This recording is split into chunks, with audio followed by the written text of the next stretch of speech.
சிந்தனை ரீதியாக குறுகிய வட்டத்துக்குள் தான் தொடர்ந்தும் வாழ்ந்து கொண்டிருக்கிறோம்.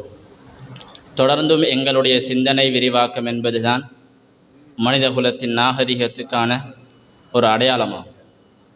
சிந்தனை விருத்தி என்பது எங்களுக்கு ஊட்டப்படுவதிலிருந்து நாங்கள் எவ்வாறு மேல் நோக்கி எங்களுடைய சிந்தனைகளை, நாலா திசைகளிலும் எங்களுடைய சிந்தனைகளை வியாபித்து செல்கிறோம், அதற்கான முன்னேற்பாடுகளையும் நடவடிக்கைகளையும் எவ்வாறு நாங்கள் மேற்கொள்கின்றோம் என்பதில் தங்கியிருக்கிறது.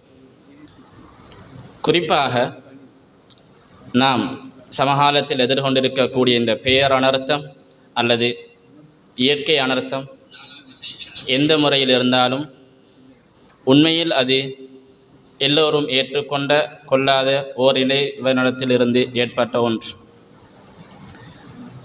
உலகில் பன்மைத்துவம் என்பது மிகவும் அழகானது, சுவாரஸ்யமானது. எப்பொழுதும் பன்மைத்துவம் பல உறவுகளை, இடங்களை, சிந்தனைகளை ஒருமிக்க செய்யும். சாதாரணமாக ஒற்றைப்பூ இருக்கும் தோட்டம் அழகாயிருப்பதில்லை. பல நிறங்களை கொண்ட, பல வடிவங்களை கொண்ட பூக்கள் அழகாயிருக்கும். சாதாரணமாக வானில் இருக்கும் ஒற்றை மேகத்தை விட 7 நிறங்களை கொண்ட வானவில் மிகவும் அழகானது.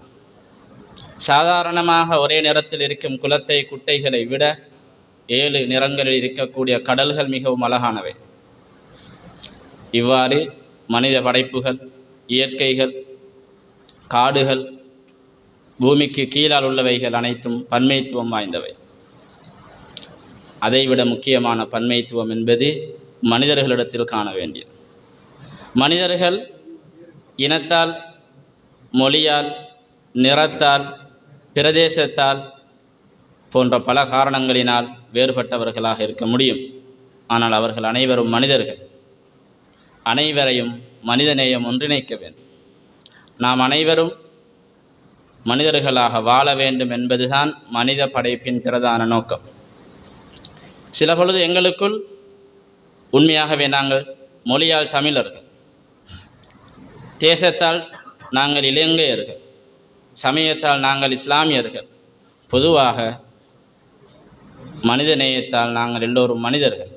மனிதநேயம் இல்லாமல் போகின்ற பொழுது மனிதன் என்கின்ற அந்த வட்டத்துக்குள் இருந்து நாங்கள் வெளியே வீசப்பட வேண்டிய துர்ப்பாக்கிய நிலை ஏற்படும்.